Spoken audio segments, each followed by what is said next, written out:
Hey foodies, thanks for watching. It's spring and rhubarb season, and I'm really excited about getting into the garden and gardening and pulling things fresh out of the garden so we can cook with it. So I'm gonna start by just grabbing some rhubarb, and I'll meet you in the kitchen. See you soon. So today we're going to make a rhubarb crisp.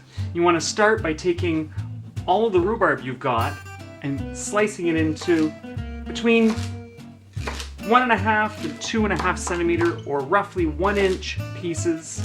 You don't want to go larger than that. I've cleaned all the rhubarb. I've removed the leaves. You don't want to eat the leaves. Okay, I'll set that aside and I'm going to put all of this into a bowl. And to that, I'm going to mix in some white sugar, some flour, and some cinnamon. And we're going to toss that. Let's see if I can just toss it. Look at that, just tossed. Okay, so I'm going to put this into a lightly buttered casserole dish. And I'm just going to spread it out. That looks wonderful. And actually, I'm going to keep this bowl. I had a second bowl just in case, but I'm going to keep this bowl. And to the second bowl, I'm going to add my brown sugar.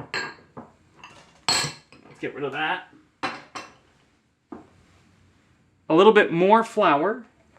And today I'm using Frankie's gluten-free all-purpose flour. It works great, cup for cup, for substituting any wheat-based flour for gluten-free flour. And I love how easy it is to change or modify a recipe to make it gluten-free by using Frankie's gluten-free flour. Some gluten-free rolled oats. Coconut. Now, coconut's just optional. If you want to put the coconut in, you can. You don't have to put the coconut in. And a bit more cinnamon. And don't forget to add the butter. And I'm going to put the butter in. And now we're just going to mix this up.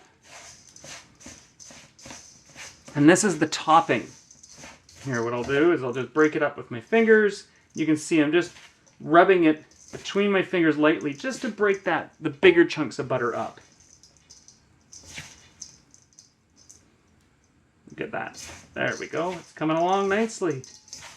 And it doesn't have to be perfectly blended because it's all going to melt in the oven. So I'm just going to let everything sit for about 5 minutes and I'll see you in just a moment.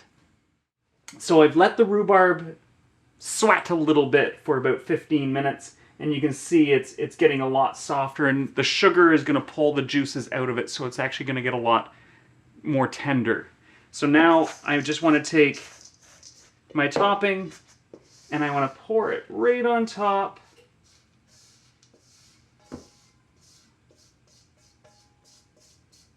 Okay, and I'll just spread it out a little bit. That looks great. So this is going to go into a preheated oven of 375 degrees Fahrenheit for approximately 30 to 35 minutes or until the rhubarb is soft and tender. See you in a moment. This looks really good. It smells amazing in this house. And I'm so excited to sink my teeth into this. It took precisely 30 minutes in my oven. Your oven might be a little bit hotter or colder than my oven, so do keep an eye on it. And I knew it was done when it was bubbling a little bit and it's got golden brown on the top. You can see it's a little bit golden. It's lovely. It's been out of my oven for about 10 or so minutes. It's cool enough that I can actually pick it up, but I can't put my hand underneath it because it's too hot. But you want to serve this warm or hot because that's the way to serve rhubarb crisp. So I've got a plate here. I've got some fresh whipped cream. If you want to use ice cream, use ice cream. And I want to sink in and you can feel just how soft the rhubarb is.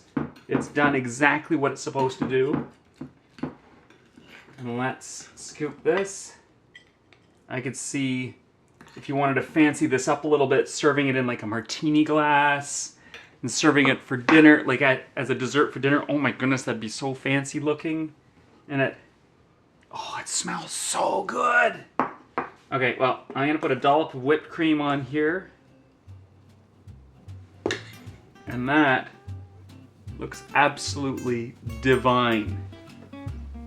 I love how soft the rhubarb has gotten. Like you can see my fork is going right in and it's just, there's no resistance whatsoever. So I'm gonna try it just with the rhubarb and the compote. Now let it cool. Mmm.